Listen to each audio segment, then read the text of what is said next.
ముఖ్యమంత్రి రేవంత్ రెడ్డి గారికి ప్రజా సంకల్పం విజ్ఞప్తి చేస్తుంది. మేము నిత్యం మీ దృష్టికి తీసుకొస్తున్నాం స్కాలర్షిప్లు, ఫీజు రియంబర్స్మెంట్.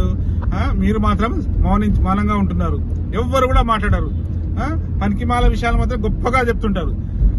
అంటే కేసీఆర్ మన విద్యార్థులు మోసం చేశాడు, మీరు కూడా అదే పని చేస్తున్నారు. తక్షణమే స్కాలర్షిప్స్ అంటే ఇంటర్, డిగ్రీ, ఇంజనీరింగ్, డిప్లొమా అందరికీ ఏవైతే పెండింగ్ లో ఉన్నాయి కదా, 8 సంవత్సరాలు పెండింగ్ లో ఉన్నాయి, తక్షణమే రిలీజ్ చేయండి. విద్యార్థులు ఇబ్బందులు పడుతున్నారు, తల్లిదండ్రులు చాలా బాధలో ఉన్నారు. ఉన్నత చదువు చదవడానికి వెళ్ళడం, వేరే కోర్సులు చేయడానికి అంటే కాలేజీ వాళ్ళు ఇవ్వట్లేదు, ఏం సర్టిఫికేట్లు ఇవ్వట్లేదు.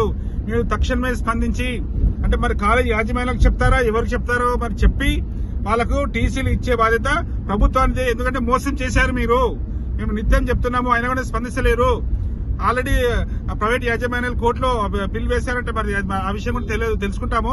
తక్షణమే ముఖ్యమంత్రి గారు స్కాలర్షిప్ విషయంలో మీరు ఒక ఆలోచన చేసి పరిష్కారం చేయాలని ప్రజా సంకల్పం మీకు డిమాండ్ చేస్తుంది. బాపట్ల కృష్ణమోహన్ ప్రజా సంకల్పం నుంచి.